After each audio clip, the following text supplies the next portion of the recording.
Aujourd'hui, je vais présenter des mathématiques et la génération de nombres aléatoires au travers du jeu du Bonneto, qui est un jeu assez connu, dont je rappelle simplement rapidement le contexte.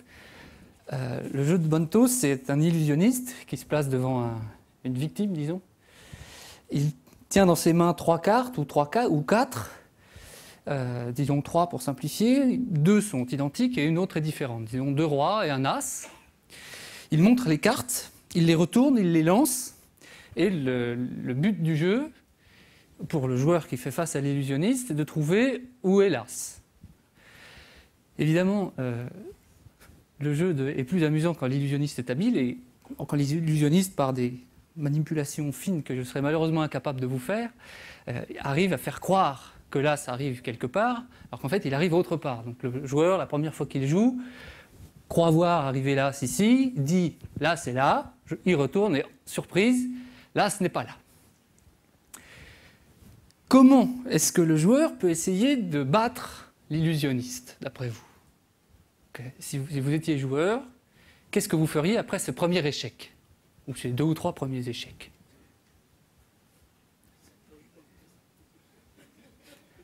C'est de ne pas jouer, oui.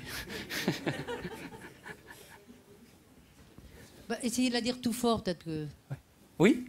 On essaye de prendre toujours la même place, on dit là c'est sur la gauche par exemple, comme ça on est sûr au moins qu'un certain nombre de fois on va avoir une solution correcte. Donc en fait, vous dites que... on joue toujours à gauche. Il y a un choix. Un choix de, ça sera toujours à gauche. Alors qu'est-ce qui va se passer si on fait ça? Que va faire l'illusionniste? Il ne va plus la mettre à gauche. Jamais. Jouer à 3. Alors, ah oui, chacun choisit une carte. Vous avez des idées, hein? Est-ce qu'il y a une autre proposition? Se mettre à la place de l'illusionniste. C'est-à-dire se mettre à la place de l'illusionniste. Essayer de penser comme lui. Ouais. Voilà. Vous pensez l'inverse? Pour faire autrement. Effectivement, c'est quelque chose comme ça qu'on fait au bout d'un moment. La première idée, ça peut être aussi de dire, eh bien, puisque je vois que la carte n'est jamais là où je crois qu'elle arrive, je vais proposer exprès un endroit, enfin un des 2 endroits où mes yeux m'ont dit qu'elle n'était pas. D'accord? Puisque je sais que l'illusionniste a tendance à me faire croire, enfin bref, c'est assez difficile à dire, mais je pense que vous avez compris mon propos. Si je fais quelque chose comme ça, l'illusionniste, il va le voir. Il va voir que maintenant, je choisis justement la... Enfin, bon. Donc il va en tenir compte. Et il va se produire effectivement ce que vous suggérez, une sorte de conflit entre comment est-ce que l'illusionniste pense et comment est-ce que le joueur pense, et ce sera le plus malin qui va l'emporter. En pratique, le plus malin, c'est l'illusionniste. Donc, on risque toujours de se trouver face à plus intelligent que soi. Et ça, ce n'est pas seulement une idée générale, c'est un théorème mathématique. Il n'existe pas de stratégie qui permette d'être meilleur que l'illusionniste. À démontrer, ce n'est même pas très difficile. L'intérêt de ce raisonnement, c'est que c'est un raisonnement sur les stratégies, sur le raisonnement. Si je suppose que je me mets dans la peau du joueur, s'il existait une stratégie qui me permette de gagner, eh bien, cette stratégie, elle serait issue d'un certain raisonnement. Si je suis capable de mener ce raisonnement, l'illusionniste en est capable aussi. Et s'il tient ce raisonnement, il peut deviner quelle sera ma stratégie. Et donc, la contrer. Donc on a une contradiction, ça se mord la queue. Conclusion, il n'existe pas de stratégie pour jouer mieux que l'illusionniste. Donc la bonne chose à faire, et c'est aussi un théorème mathématique, c'est un petit peu plus compliqué, mais c'est de jouer au hasard. Si vous jouez au hasard, si vous tirez au sort laquelle des 3 cartes vous allez désigner, eh bien l'illusionniste, il peut faire tout ce qu'il veut, il peut utiliser toute la psychologie qu'il veut, ça n'aura aucun effet. Si vous lancez un dé pour choisir la carte que vous allez retourner, le hasard fait que vous avez une chance sur 3 de gagner. Donc si vous jouez souvent, la loi des grands nombres énonce que vous allez gagner en moyenne 1 fois sur 3. On ne peut pas faire mieux, mais déjà, le recours au hasard, dans ce cas-là, permet de mettre le joueur et l'illusionniste à égalité. Alors que si on essaye de faire le malin, eh bien, on est rarement à égalité si on est face à un plus fin psychologue que soi. Alors la question qui se pose pour résoudre ce problème, c'est comment tirer au hasard. Je suis face à l'illusionniste, je vais tirer au hasard la carte que je vais désigner. Comment est-ce que je vais faire? Eh bien, l'idée la plus naturelle, c'est de tirer au hasard dans sa tête. Je tire ici, puis le coup suivant, je tire. Mentalement, je choisis une carte au hasard.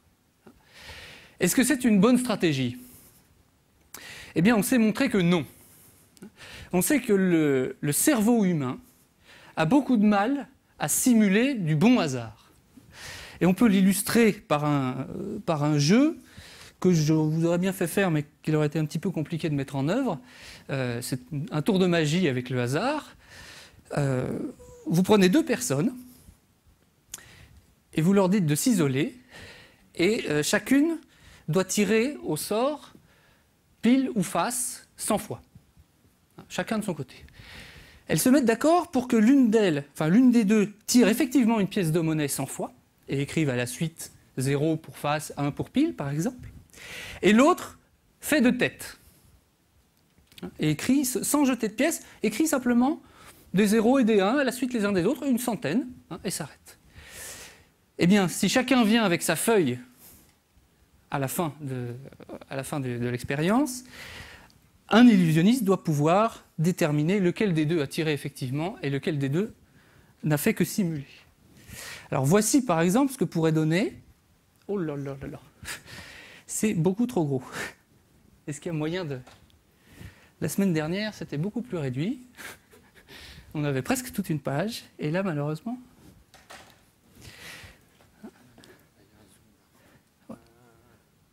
Voilà. Encore un... Voilà, très bien, merci. C'est bon. Voilà les deux listes qu'on pourrait avoir. À votre avis, laquelle des deux a été simulée et laquelle des deux a été tirée vraiment au hasard? Il y en a une des deux où j'ai pris une pièce de monnaie et une des deux qui a été simulée. Laquelle? Celle du bas est simulée. Celle du haut. Ah. Alors, qui pense que c'est celle du haut qui est simulée? Levez bien la main. Oui, c'est... Maintenant, qui pense que c'est celle du bas? D'accord, c'est pas clair. Il y a une majorité pour celle du haut, mais elle n'est pas très nette. Alors, est-ce que vous pouvez donner des arguments? Celle qui est choisie par quelqu'un, il y a un biais d'alternance. Oui.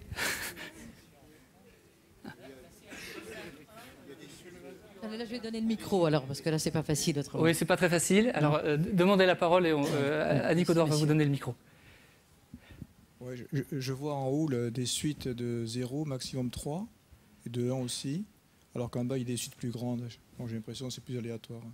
Ah oui. Bon, la réponse est donnée, effectivement. Pour savoir laquelle des deux est aléatoire et simulée, on peut s'intéresser à la psychologie et à la façon dont on a mentalement de tirer au sort des 1 et des 0. Si on imagine qu'on est en train de tirer au sort des 0 et des 1, ce qui se passe, c'est la chose suivante. On va commencer, on va écrire un 1, puis un 0, un 1, 0, puis bon, on se doute bien qu'il ne faut pas faire 1, 0, 1, 0, 1, 0. Donc au bout d'un moment, on va se dire, on va écrire deux fois 0 de suite. Donc 1, 0, 0. Puis on va remettre un 1 parce qu'on sait qu'il faut que ce soit équilibré. Donc on n'oubliera jamais, quand on aura mis quelques 0, on n'oubliera jamais de remettre un 1. Et en pratique, quand vous aurez écrit donc 0, 1, 1, 1, 1, vous serez très tenté, enfin plus maintenant peut-être, mais vous serez très tenté de mettre un 0 après. Et il est très difficile mentalement de se dire on va mettre un 5e 1 de suite. D'ailleurs ici, il y en a même, la simulation n'en montre en fait que 3. On n'a jamais plus de 3 1 ou de 3 0 de suite. Donc ça, c'est l'aspect psychologique. Mais après tout, ce n'est pas forcément grave, parce que peut-être que dans une suite aléatoire, effectivement, c'est plutôt rare de voir 4 1 de suite quand on en tire une centaine. Alors, on peut faire le calcul. C'est un peu long, donc je vais vous l'épargner. C'est des suites récurrentes et c'est tout un tas de... Bon. Ça nous éloignerait du sujet. Mais on peut montrer que si vous tirez 100 fois à pile ou face, la probabilité que dans la liste, vous ayez au moins une fois une séquence de 5 1 consécutives ou de 5 0 est plus grande que 97%. C'est-à-dire très très grande. Vous tirez une suite au hasard, vous avez de très grandes chances d'observer ce qu'on observe ici, c'est-à-dire une suite de 5 1. Donc ça permet de choisir entre les deux avec de bonnes chances de succès. Alors évidemment, on n'est pas sûr. Ces deux séquences-là, si on tire à pile ou face, ces deux séquences-là ont la même chance de se produire l'une que l'autre. Ici, on utilise un critère statistique. C'est autre chose. Je ne dis pas que quand vous tirez à pile ou face, vous avez plus de chances d'avoir ça que d'avoir ça. C'est pas vrai. Mais les propriétés statistiques penchent plutôt pour une suite de ce type-là, plutôt que pour une suite de ce type-là. Alors si vous n'avez pas de chance, c'est-à-dire que si on vous amène deux suites et que dans les deux il y a des séquences de 5-1 ou de 5-0, vous avez encore un petit espoir de vous en sortir, même un espoir assez bon, parce que quelqu'un qui serait arrivé à tirer 1, 1, 1, 1, 1, pour qu'il en mette un sixième, c'est difficile à imaginer. Et la probabilité pour qu'une suite au hasard contienne 6 fois le chiffre 1 ou 6 fois le chiffre 0, elle est encore plus grande que 80%. Donc vous avez encore 4 chances sur 5 de vous en sortir comme ça. Bon, c'est moins bon que 97%, mais ça aide quand même. Moralité, eh bien, tirer au hasard dans sa tête, ce n'est pas une très bonne idée. C'est risqué, ça montre des biais statistiques, ça montre des écarts aux propriétés attendues de vraies suites aléatoires. Donc, on peut faire autrement. L'idée classique pour tirer au hasard, entre 0 et 1, c'est de prendre une pièce de monnaie. Je prends une pièce de monnaie, et voilà, pile ou face, ou plus généralement, utiliser un système physique qui ne soit pas lié à la façon qu'on a de penser ce que c'est que le hasard. Alors, c'est bien, mais ça n'est pas parfait non plus pour plusieurs raisons. Alors d'abord, il y a quelques mois à peine, il y a un chercheur qui travaille aux États-Unis qui s'appelle Percy Diaconis, c'est une équipe de chercheurs qui a montré que le pile ou face n'est pas équilibré. On est tenté de dire que pile ou face, il y a une chance sur 2 à chaque fois, c'est un petit peu l'emblème du tirage au hasard. Eh bien, ils ont montré que en fait, quand on lance une pièce, il y a plus de chances pour qu'elle tombe du côté duquel elle a été lancée. Donc j'ai pris une pièce un peu plus grosse pour essayer de voir. Donc il y a un côté bleu, un côté transparent, gris.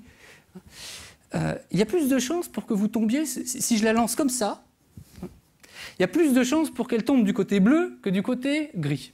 Pourquoi ? Eh bien, dans l'idéal, si je lance parfaitement bien la pièce, voilà ce qui se passe. Je vais avoir mon doigt qui va être exactement dans le prolongement du centre de la pièce. Donc au moment où je vais lancer, la pièce va se mettre à tourner selon un axe qui passe par le centre de la pièce, qui traverse la pièce. Et là, effectivement, il y a une chance sur 2.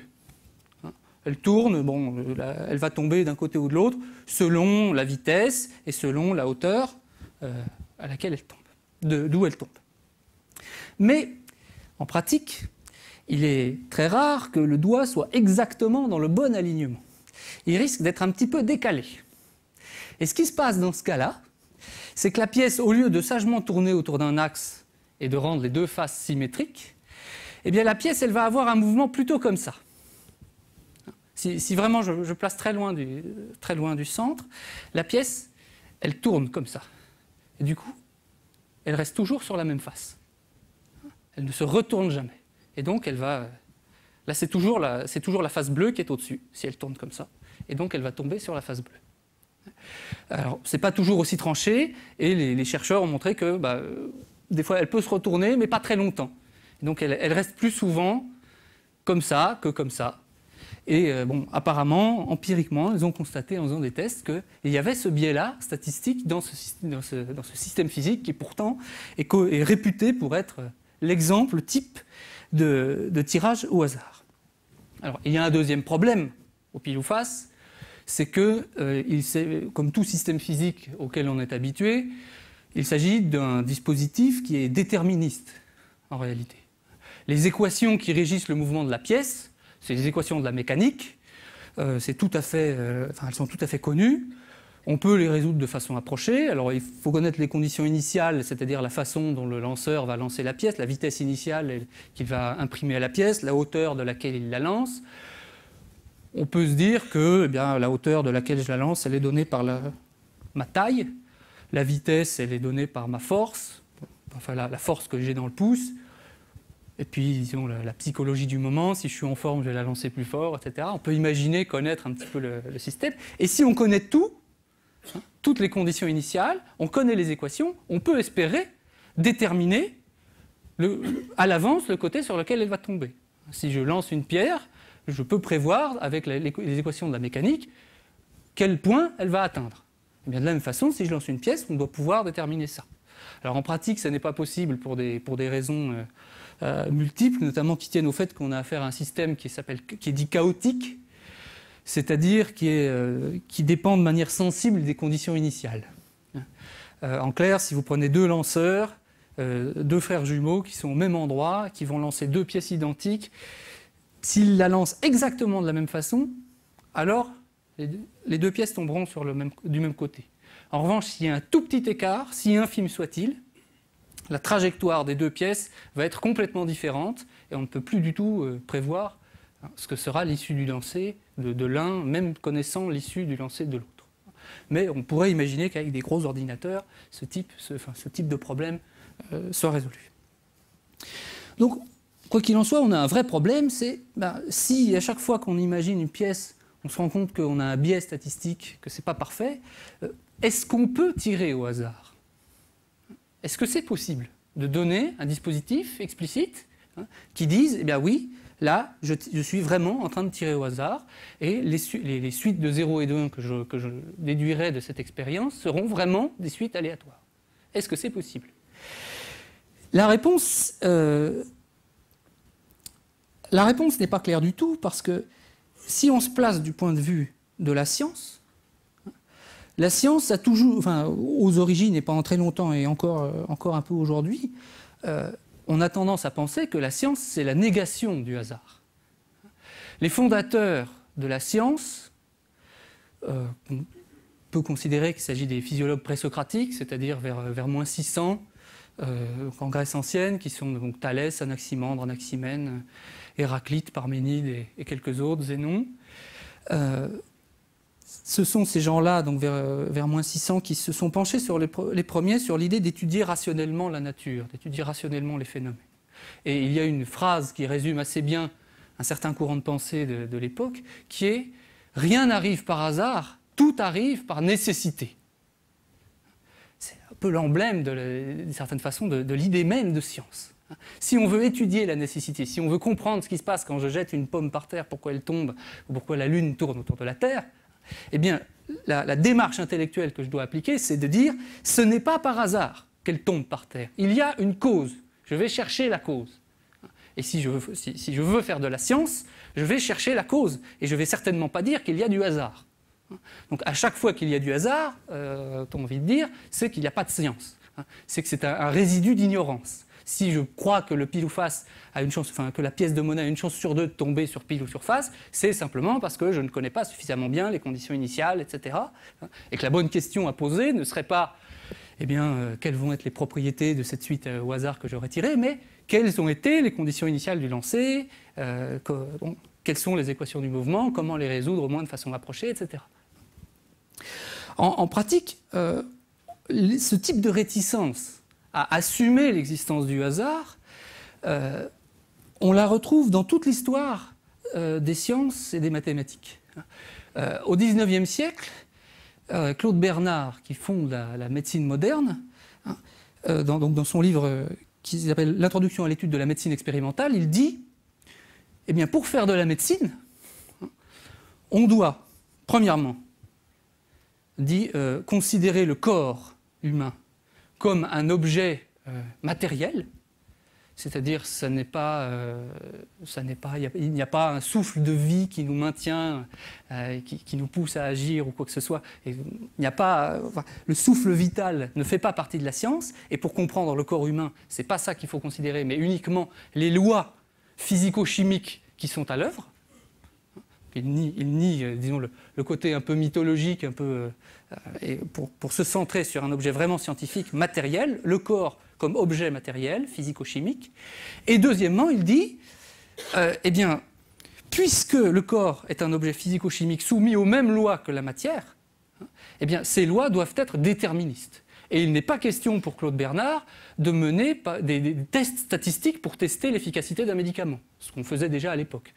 Si je donne un médicament à 10 malades et que ça guérit 8 fois sur 10, est-ce que c'est un bon médicament?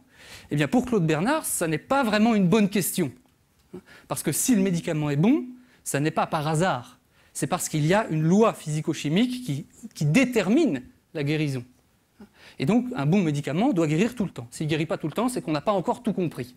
Et donc, l'idée des statistiques, c'est un pis-aller, et ce n'est pas la bonne façon pour lui de faire de la médecine. Encore au XXe siècle, au début du XXe siècle, on a encore cette résistance-là, y compris chez les statisticiens.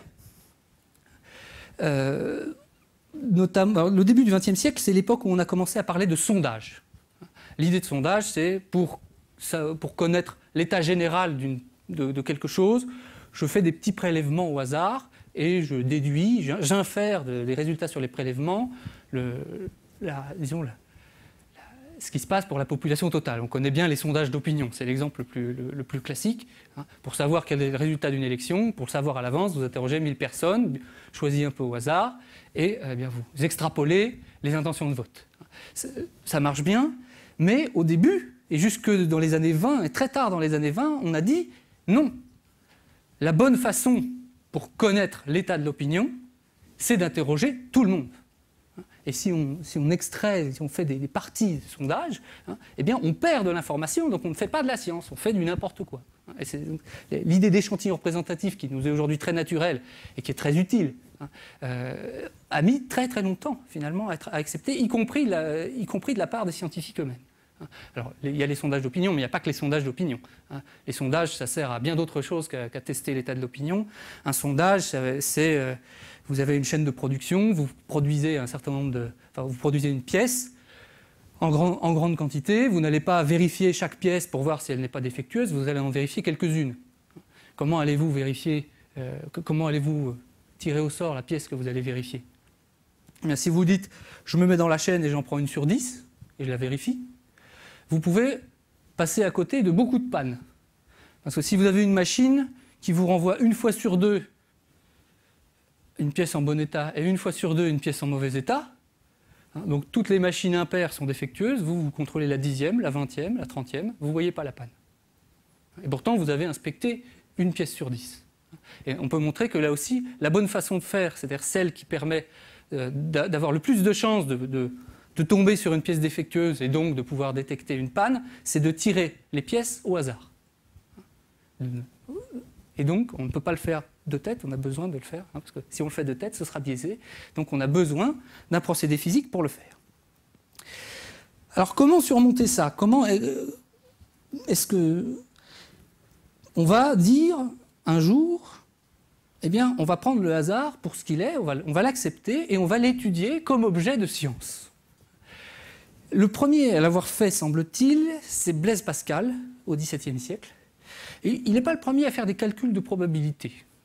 Il y a des précurseurs avant, il y a Jérôme Cardan, il y a Galilée, Torricelli, donc toute une école italienne qui fait des calculs sur des dés, calcule la probabilité d'avoir un double 6 et ce genre de choses. Mais Pascal nous intéresse parce que c'est l'homme qui a compris le premier l'importance de la chose. Pascal a fait beaucoup de choses dans sa vie et il est notamment l'auteur de plusieurs oxymores qui se sont révélés extraordinairement féconds. Un oxymore, c'est une alliance de mots. C'est-à-dire vous prenez deux termes, enfin deux mots qui ont l'air contradictoires et vous en faites, vous les forcez à se mettre ensemble. Donc Pascal en a fait deux qui nous intéressent ici. Le premier, c'est l'idée de machine arithmétique. Pascal a inventé l'ancêtre de nos machines à calculer. c'était des dispositifs, c'était des engrenages. Alors vous avez 3 lignes d'engrenage. Donc la première ligne, vous mettez le chiffre des unités, vous tournez une molette, le chiffre des dizaines, vous tournez une autre molette, etc. La deuxième ligne, vous mettez un deuxième nombre, de la même façon. Et là, au miracle, par le jeu des engrenages, la troisième ligne vous affiche un nombre qui est la somme des deux autres, ou le produit, ou un peu ce que vous voulez, selon la façon dont vous avez agencé la machine. Donc c'est ce qu'on appelle la pascaline aujourd'hui, dont il existe quelques exemplaires au Conservatoire national des arts et métiers. Pour nous, c'est une simple machine à calculer, ça ne nous impressionne pas. Mais à l'époque, c'est extraordinaire. C'est même tellement extraordinaire que il y a certains qui pensent, donc un auteur qui s'appelle Éric Lenval, qui a écrit un livre sur Pascal qui est très intéressant, et qui pense que l'une des raisons qui ont fait que la pascaline n'a pas marché du tout commercialement, c'est que les gens ne pouvaient pas y croire. Ils croyaient qu'on leur vendait, qu'on leur vendait la Lune, quoi. Alors il y avait d'autres raisons. La pascaline n'était pas très bien conçue, on pouvait pas, elle était fragile, elle avait un certain nombre de défauts, mais elle était trop extraordinaire.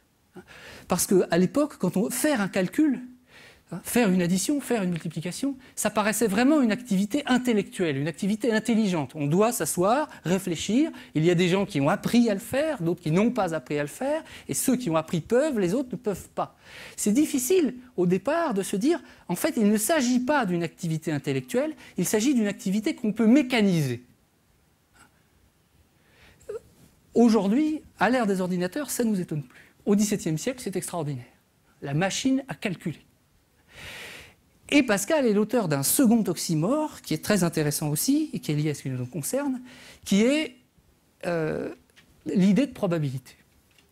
Il fait un peu de... Voilà, il fait lui aussi, il répond à des questions sur des dés. Est-ce que j'ai plus de chances d'avoir telle combinaison si je lance des dés en faisant comme ceci, comme cela. Et il résout le problème et il dit, désormais, il va falloir que les mathématiciens s'intéressent à une nouvelle discipline, dont il qualifie ça de titre stupéfiant, la géométrie du hasard. Géométrie, pour lui, c'est mathématique, c'est synonyme, c'est un peu la même chose. C'est aussi contradictoire dans les termes. On a un peu moins de mal à comprendre pourquoi à l'époque c'était contradictoire dans les termes, parce qu'aujourd'hui encore, ça nous étonne un peu. Géométrie, mathématiques. Les mathématiques, c'est, voilà, tout est parfait, tout est rigoureux, tout est déterminé, on a des résultats exacts et tout. Le hasard, c'est complètement différent, on ne peut rien prévoir. Je peux connaître tous les résultats de tous les lancers des pièces de monnaie, ça ne me dit rien sur le lancer suivant. Comment faire de la science ? Et Pascal, qui n'a pas fait énormément de choses en probabilité, somme toute, a eu au moins ce grand mérite de reconnaître qu'il allait falloir créer, qu'il y avait un lièvre à lever là-dessous, qui est devenu aujourd'hui la théorie des probabilités. Il faut comprendre que le hasard, même si on a une vision vraiment scientiste du monde, et les choses progressent petit à petit, le hasard n'a pas reculé.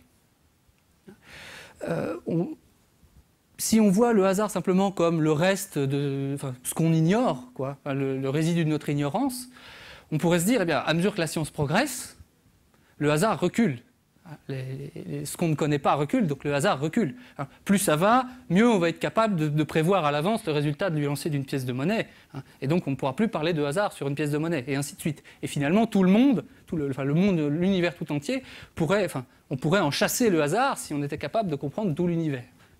Alors on sait c'est pas si simple, mais au moins on pourrait se dire, étant donné qu'on en connaît quand même de plus en plus, le hasard pourrait avoir tendance à reculer. Eh bien, c'est le contraire qui se passe.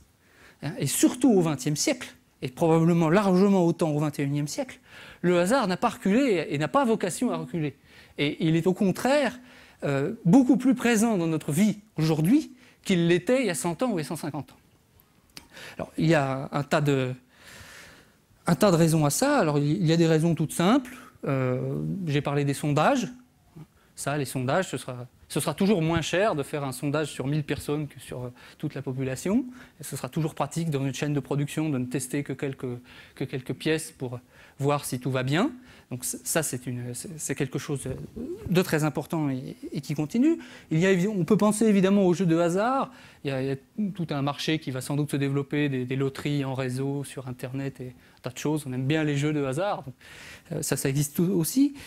Il y a aussi un hasard qui est un hasard d'équité. Je pense à la carte verte américaine. Tous les ans, le gouvernement américain organise une loterie pour attribuer 50 000, je crois, c'est à peu près 50 000 green cards par an, c'est-à-dire des visas de travail pour aller travailler aux États-Unis. On tire au sort. Donc vous envoyez un dossier pour participer au tirage au sort, et si vous n'êtes pas un terroriste international, vous avez le droit de participer au tirage au sort, et si vous êtes élu, vous pouvez venir. L'intérêt de ça, c'est que c'est pratique, ça évite d'avoir à étudier un tas de postulants, et ça évite aussi les pressions. Voilà, moi j'ai donné mon dossier, j'aimerais bien qu'il passe. Alors voilà, s'ils étaient examinés, il y aurait ce problème-là. Le hasard supprime ce problème. Et on a recours assez au hasard pour éviter ce genre de choses. Il y a aussi le problème pour le patinage artistique. On en a parlé il y a quelque temps, je ne sais pas ce que c'est devenu, mais on a évoqué l'idée de tirer au hasard les notes des jurys pour limiter les effets des pressions. Ça, c'est une histoire assez ancienne. Le hasard comme garant pour éviter les manœuvres, c'était utilisé déjà en Grèce ancienne. La Constitution d'Athènes, par exemple, explique très clairement que pour élire les magistrats, on les tire au sort parmi les citoyens. Ils ne sont pas élus comme on élit nous par suffrage universel ou pas, mais ils sont tirés au sort. Comme ça, on est sûr qu'il n'y aura pas de pression pour élire tel ou tel. C'était ça l'idée. Mais la vraie utilisation du hasard qui fait qu'aujourd'hui, ça s'immisce vraiment dans notre monde, est surtout le hasard lié au calcul, aux simulations numériques. Cette idée-là a émergé à partir des années 40. C'était donc notamment Ulam et Metropolis qui ont développé la méthode qu'on appelle de Monte-Carlo, pour cette raison. Et c'était dans le cadre de la fabrication de la première bombe atomique pour mener les calculs. L'idée est la suivante. Si je veux mesurer, pas obligé de partir de là, si je veux mesurer l'aire de ce disque, je suppose qu'il est de rayon 1. Quel est son aire? Pi. Quand j'ai dit pi, je ne suis pas beaucoup avancé. Je sais qu'il y a un nombre qui est égal à l'aire, mais je ne sais pas ce que c'est que pi. Alors, comment on fait pour calculer la valeur de pi? On peut distinguer deux types de méthodes. Le premier type de méthode, c'est je vais me débrouiller pour mettre un polygone là-dedans, avec plein de côtés. Comme ça, l'aire du polygone qui sera dedans va être très proche de l'aire du disque. Et puis l'aire d'un polygone, je sais la calculer, donc je vais avoir une bonne estimation. Et il y a un tas d'autres méthodes de ce type qui consistent à faire une étude théorique. Je construis une suite de nombres qui s'approchent de plus en plus de pi, et à terme, j'ai pi avec autant de décimales que je veux. C'est un premier type de technique. La deuxième technique, elle est beaucoup plus simple. Elle consiste à dire, je mets mon disque à l'intérieur de ce carré-là. Donc le disque est de rayon 1, donc le carré est de côté 2, et donc d'aire 4. Et je lance des fléchettes. Je lance des fléchettes dans mon carré. Donc, sans intention quelconque, complètement aléatoirement dans le carré. Donc la première va arriver là, la deuxième ici, la troisième là, etc. Et si je tire vraiment au hasard, la proportion de fléchettes qui va arriver dans le disque va être donnée par le rapport des aires. Là, le disque fait pi, le carré fait 4. Donc le rapport des aires, c'est pi sur 4. En moyenne, la proportion de fléchettes qui vont être arrivées dans le disque, ce sera pi sur 4. Et ça, c'est facile à voir. Je tire 20 000 fléchettes, je compte celles qui sont arrivées dedans. J'en ai, je ne sais pas, 18 000. Je fais 18 000 divisé par 20 000, ça me donne une approximation de pi sur 4. Et on peut montrer avec les outils des probabilités que, sauf malchance, mais malchance qui se produit avec probabilité 0, enfin probabilité très faible, plus je jette de fléchettes, plus je m'approche bien de pi. Et ça, c'est commode. C'est commode parce que ça dispense de toute étude théorique sur pi. C'est pas facile d'étudier pi. Hein, bon. Encore pi, on y arrive. Pi, c'est vraiment un nombre qui a des grosses propriétés, donc il y a toute une machinerie mathématique qu'on a développée pour le calculer. Mais on comprend bien que si je prends une autre forme que le cercle, ça peut être beaucoup plus compliqué. Je peux imaginer des courbes pour lesquelles j'aurais aucune idée théorique. Et il suffit de faire quelque chose d'analogue à ça pour avoir une estimation de la valeur de l'air. En pratique, on utilise assez peu ça pour faire des calculs d'air, on l'utilise plutôt pour faire des calculs, des simulations numériques. Là, si vous...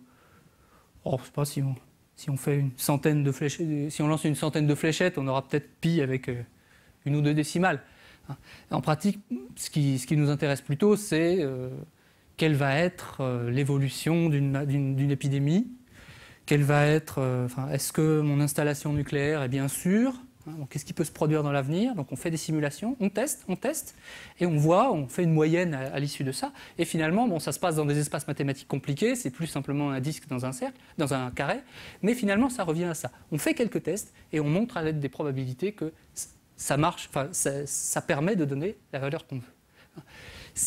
Si on veut faire des choses très précises, des problèmes pratiques pour faire une aile d'avion ou pour donc, la sûreté d'une installation nucléaire, évidemment, on ne va pas faire un tirage d'une centaine de fléchettes. C'est pas 100, c'est plutôt 100 milliards. Et là, du coup, on voit qu'on a vraiment besoin de faire un hasard fiable, c'est-à-dire, faut du vrai hasard, il ne faut pas que ce soit biaisé, d'une part, et on en a aussi besoin en très grande quantité. Donc on a ces deux problèmes-là. Comment faire du hasard et comment en faire beaucoup. La réponse, elle a été donnée à l'époque où on a inventé les méthodes de Monte-Carlo, c'est-à-dire dans les années 40. La réponse, c'est d'utiliser l'ordinateur. Donc on a un nouvel oxymore qui est « je vais faire du hasard avec l'ordinateur ». Ça, c'est quelque chose qui nous étonne beaucoup plus. Parce que l'ordinateur, encore une fois, c'est quelque chose de bien propre, bien carré. On lui entre des données en entrée et on sait à l'avance que les données en sortie seront toujours les mêmes. Si j'entre 2 fois les mêmes données dans l'ordinateur, que je ne change pas la boîte qui fonctionne à l'intérieur, l'algorithme, à l'arrivée, j'ai toujours la même chose. On ne peut pas faire de hasard. L'ordinateur ne va pas prendre une pièce de monnaie et la lancer pour nous. C'est pas comme ça, il ne peut pas fonctionner comme ça. L'ordinateur est fondamentalement déterministe. Et c'est l'œuvre du XXe siècle, du milieu du XXe siècle, d'avoir réussi comme ça à fusionner un peu les deux oxymores pascaliens, machine à calculer et géométrie du hasard, enfin théorie des probabilités, pour en faire un nouveau, un troisième, un petit peu le mélange des deux, le hasard par l'ordinateur. Alors, comment faire du hasard par ordinateur? Eh bien, l'idée va être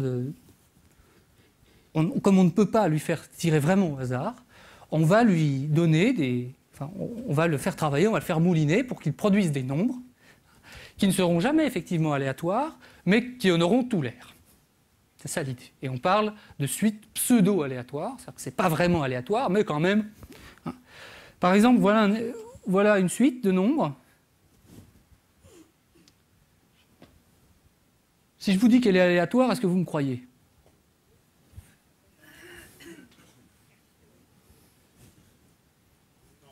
Non? Il n'y a pas assez de... Oula.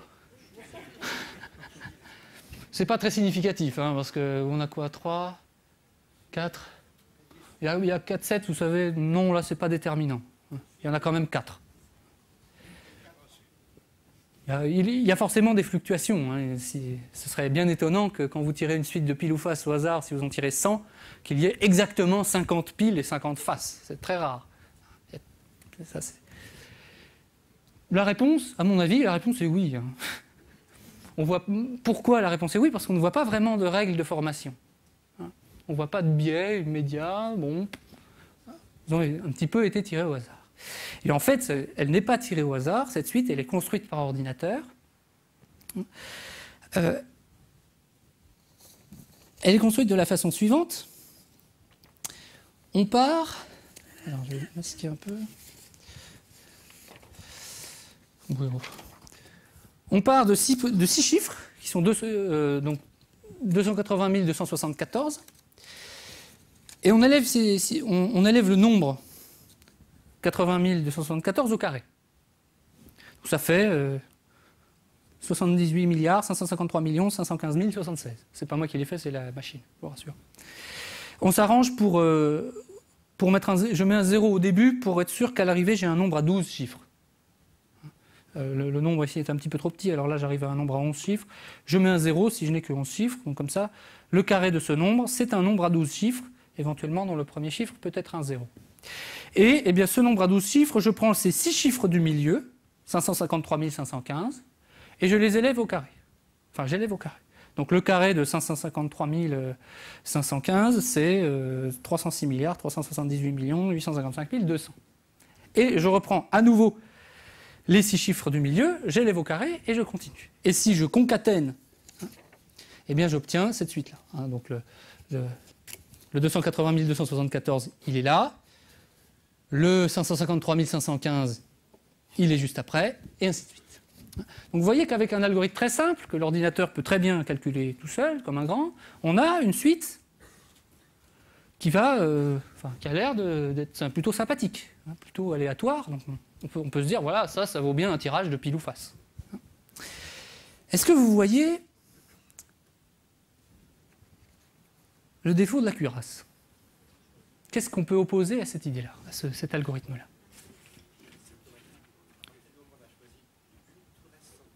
Oui, c'est pas grave. C'est complètement déterministe. Mais ça, on est bien d'accord. On ne peut pas faire autrement. Ça va boucler. C'est le premier gros problème qu'on peut soulever. Quelqu'un a une autre... Oui, peut-être. On n'a pas?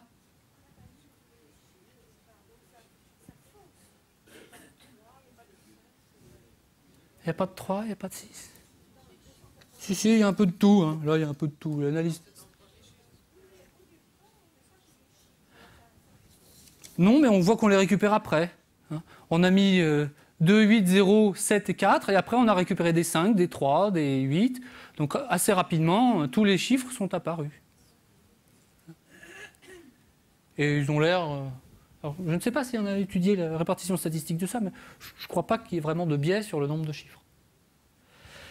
Le vrai problème, c'est celui que vous soulevez, c'est que ça boucle. Parce que je suis parti d'un nombre à 6 chiffres, j'en obtiens un autre, et chaque nombre est directement déduit de celui qui le précède immédiatement. Au bout d'un moment, je vais avoir épuisé tous les nombres à 6 chiffres. Donc au bout d'un moment, je vais revenir à un nombre que j'ai déjà vu. Et une fois, quand je me trouve, si à ce moment-là j'étais à ce chiffre et qu'un peu plus tard je suis à celui-là, eh ben, au cran suivant, ça va donner les mêmes nombres. Donc en fait, on est en train de construire une suite qui va être périodique, qui va boucler. Ça, c'est pas terrible. C'est pas terrible, imaginez une suite où vous diriez 0, 1, 0, 1, 0, 1, 0, 1. Vous ne pouvez pas la vendre comme aléatoire, celle-là, c'est pas possible. Bien, c'est un petit peu la même chose qui se passe ici. On finit par boucler. Alors, c'est un problème qu'on ne sait pas surmonter, parce que voilà, vous donnez un algorithme, et ben, plus ou moins chaque nombre, on le fait dépendre des précédents. Donc, quoi que vous fassiez, aujourd'hui en tout cas, je ne crois pas qu'on ait de moyens pour éviter ce type de problème. Ce qu'on fait pour s'en sortir, c'est qu'on contourne le problème. On contourne en rendant la boucle très grande. Là, vous voyez que je visite des nombres à 6 chiffres. Les nombres à 6 chiffres, il y en a 1 million. Donc avant de boucler, si je suppose que je ne reviens pas trop vite à un nombre, je peux espérer visiter tous les nombres à 6 chiffres et ne revenir qu'au bout.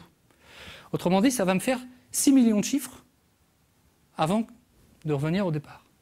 Ça va me faire une boucle à 6 millions de... Donc, 6 millions, pour s'en rendre compte, il faut du temps. Alors, on peut raffiner, au lieu de prendre 6 chiffres, je prends des nombres à 40 chiffres, que j'élève au carré, ça l'ordinateur peut très bien le faire. Et là, du coup, avant de boucler, eh bien, vous pouvez faire tous les calculs que vous voulez, vous n'aurez jamais eu le temps de boucler. C'est comme ça qu'on peut s'en sortir, et en pratique, c'est comme ça qu'on s'en sort. On rend la boucle grande. Il y a un deuxième problème, plus spécifique à cet algorithme-ci. Oui ? Oui, là, on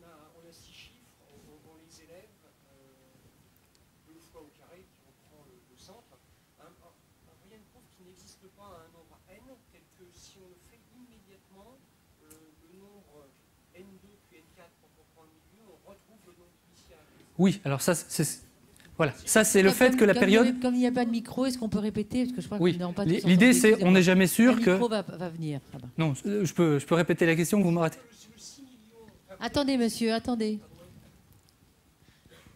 Oui, vous avez expliqué que on est sûr de boucler dans 1 million, mais 1 million, c'est la borne maximale. En Oui. fait, on peut boucler bien plus rapidement. On peut boucler bien plus rapidement. Donc ça, effectivement, ça fait partie du travail à mener quand on crée un algorithme de ce type. C'est un travail qui consiste essentiellement à bien choisir le premier nombre, bien sûr, ce qu'on appelle la racine.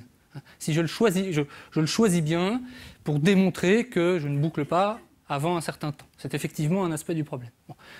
Quoi qu'il arrive, on sait, enfin, on a toujours l'espoir de se ramener à une boucle suffisamment grande, normale. Un autre problème, c'est que eh bien, si on n'a pas de chance, ça rejoint un peu cette idée-là de boucle, si on n'a pas de chance, le carré de ce nombre-là, enfin pas de celui-là, donc, mais d'un nombre auquel on se trouve, il se peut que ces 6 chiffres du milieu soient égaux à 0. Ça peut arriver. Alors, pas forcément du premier coup, mais il se peut que si on a un 0 qui apparaît ici, à la place du 5, là, je me retrouve avec un nombre qui est trop petit. Alors, enfin, c'est pas un 0, je crois. 3 zéros suffisent. On se retrouve avec un nombre trop petit et on n'arrive plus et on finit assez rapidement par s'effondrer sur la valeur 0. Donc la suite des nombres, c'est un peu n'importe quoi comme ici, tout va bien. Et puis à un moment donné, 0, 0, 0, 0, 0, 0, on a perdu. Donc, cet algorithme-là, a été inventé par von Neumann. C'était au tout début, donc dans les années 50, je crois. Il pensait que c'était une bonne idée, parce que il pensait que c'était effectivement, quand je prends les 6 chiffres du milieu, on a l'impression que ça a l'air d'être à peu près indépendant des chiffres précédents. On a l'impression que ça brasse, et en fait, il y a toujours le risque de tomber sur un 0. Donc, on est obligé de faire autrement. On sait aussi, on peut proposer un tas d'autres méthodes, plus ou moins analogues. On sait qu'il ne suffit pas de proposer une méthode compliquée pour obtenir des suites qui ont de bonnes propriétés. Un exemple a été donné par Donald Knuth dans les années 70. Il a essayé de faire un générateur de nombres aléatoires tordu en disant, alors voilà, si le dernier nombre était comme ça, je fais ceci. L'algorithme lui-même se déroulait de façon un peu aléatoire selon les nombres précédents et tout. Il a lancé son algorithme. C'était ridicule. Il avait des périodes qui étaient très faibles. Ça ne marchait pas du tout alors que son algorithme était très compliqué. On sait que le mieux qu'on a à faire, c'est pas forcément de chercher les complications, mais plutôt de prendre quelque chose d'assez simple et de bien... parce que quand c'est assez simple, on peut facilement étudier ce qui se passe. On peut plus facilement mener une étude arithmétique sur l'évolution de l'algorithme. Et finalement, on peut on peut démontrer plus facilement qu'on a de bonnes propriétés statistiques. Le hasard par ordinateur a aussi l'intérêt que, comme ce n'est pas du hasard, justement, on connaît bien ces propriétés et on peut éviter quelques problèmes. Par exemple, pour calculer le nombre pi, j'ai dit tout à l'heure, il n'est jamais exclu qu'on n'ait pas de chance. Quand on lance les fléchettes, je peux lancer 20 000 fléchettes. Si je n'ai pas de chance, elles seront toutes dedans. Et l'estimation de pi sur 4 que ça me donne, c'est 1. C'est pas terrible. Ça va être pi égale 4, c'est pas... Ça peut arriver. Ça a peu de chance, mais ça peut arriver. Alors pour calculer pi, c'est pas grave. Ça ennuie les matheux, mais c'est tout. Mais pour savoir si votre bombe atomique ne va pas exploser avant le décollage, on n'a pas le droit à l'erreur. On s'interdit l'erreur. Et le fait d'avoir des vraies suites, qui ont de bonnes propriétés aléatoires, mais qui ne sont pas aléatoires, ça permet de les contrôler quand même un peu, et ça permet d'être sûr d'éviter d'avoir des suites trop particulières liées au hasard. Donc, un des exemples qui est utilisé, un algorithme qui est utilisé depuis un certain temps, donc qui date des années 50 et dont on s'est beaucoup servi, notamment les physiciens à partir des années 80, c'est un algorithme qui consiste, alors si on tire des 0 et des 1, on s'en donne un certain nombre au départ, tiré plus ou moins au hasard, un peu comme on veut, alors il faut le faire un petit peu bien, mais bon, on se donne des nombres au départ. Donc je les écris à la suite les uns des autres. J'en ai une série ici, j'ai le nombre qui est ici. Pour savoir le nombre qui va être ici, eh bien, je tends mon bras gauche, je prends un nombre, enfin mon bras droit et mon bras gauche, je prends les deux nombres. et j'en fais la somme. Et la somme me définit le nombre qui est ici. Alors si j'ai des 0 et des 1, si là j'ai un 0 et là j'ai un 0, je fais la somme, ça fait 1. Si là j'ai un 0 et là j'ai un 1, ça fait 1. Si là j'ai un 1 et là un 0, ça fait 1. Et si j'ai un 1 et un 1, bah je décide que là ça fait 0. 1 plus 1 égale 0. Je prends modulo 2 pour ceux qui connaissent. D'accord ? Et une fois que j'ai mon nombre, je me redécale. Et je recommence, toujours avec la même distance. Je prends les deux nombres qui sont à côté et je recommence. Alors ça marche assez bien. Ça permet d'avoir... Vous voyez que c'est un algorithme très simple, mais qui donne de bons résultats. Alors en pratique, il faut que le bras gauche et le bras droit, ils aient une longueur d'à peu près 200 chacun. Enfin 200 pour le bras droit et 400 pour le bras gauche à peu près. C'est ce qui est utilisé en pratique. Et comme ça, on arrive à faire des bonnes suites aléatoires. Enfin, du moins, c'est ce qu'on croyait. Puisque on a commencé à l'utiliser vraiment dans les années 80. C'est très pratique à programmer sur l'ordinateur. Et l'an dernier, il y a deux Néerlandais, donc Bouck et Mertens, qui ont montré qu'il y avait un biais dans ce type d'algorithme. Alors il est un peu tordu le biais, il faut le chercher, mais il est là. C'est un vrai problème, c'est vraiment significatif. Ça ne remet pas forcément en cause tout ce qu'on a fait avec cet algorithme, parce que vous pouvez bien avoir un biais, ça ne veut pas dire que tout est à jeter, mais ça montre que même après 20 ans d'utilisation, on peut découvrir encore des problèmes dans des algorithmes qui sont utilisés. Et ça, on ne peut pas vraiment le contourner. On fait du hasard par ordinateur, donc ça n'est pas du vrai hasard. Donc si on cherche bien, on court toujours le risque d'avoir un jour quelqu'un qui vous dise « Ah, mais si vous regardez le nombre de machins qui sont 3 crans plus loin que celui-là, vous avez un biais statistique. » Donc, on doit rester prudent dans l'utilisation. Et alors, l'avenir de ça, comment demain fera-t-on du hasard ? Eh bien, il se peut que ce soit par d'autres techniques et qu'on revienne un peu au pile ou face, d'une certaine façon, mais du pile ou face quantique. Il y a quelques mois, il y a une société suisse qui a breveté, non seulement breveté, mais qui commence à commercialiser des petites cartes qu'on glisse comme une carte son dans un PC, qui vous permet de tirer des nombres aléatoires. Et le dispositif est un dispositif physique, c'est un photon qu'on envoie sur un miroir qui est semi-réfléchissant. Donc en gros, le photon, il a une chance sur 2 d'aller à gauche, une chance sur 2 d'aller à droite. Mais quand je dis il a une chance sur 2 d'aller à gauche et une chance sur 2 d'aller à droite, ça n'a pas du tout le même sens que quand je jette une pièce de monnaie, j'ai une chance sur 2 de tomber sur pile ou sur face. Parce que la pièce de monnaie, on est dans notre monde habituel, déterministe, alors que quand je lance un photon sur un miroir semi-réfléchissant, je vis dans le monde quantique. Et le monde quantique est un monde fondamentalement probabiliste. Et donc le hasard, le 1 chance sur 2 du photon, il est garanti par la théorie. Ce que n'est pas du tout le tirage de pile ou face. Au contraire, quand on tire à pile ou face, la théorie nous dit plutôt le résultat il est déterminé. Là, avec le recours à la mécanique quantique, on a possibilité de faire un hasard véritable, c'est-à-dire un hasard qui est cautionné par la théorie. Cela dit, c'est un dispositif qui fonctionne bien, on peut tirer avec ça, ils annoncent 4 millions de chiffres à la seconde, donc c'est quand même intéressant. Il reste que le bon vieil algorithme que j'ai donné ou ses successeurs ont sans doute quand même de beaux jours devant eux, parce qu'ils sont quand même moins chers et tout aussi assez pratiques d'emploi. Et donc on n'a sans doute pas fini de parler de cet oxymore de faire du hasard par l'ordinateur. Voilà, je vous remercie de votre attention.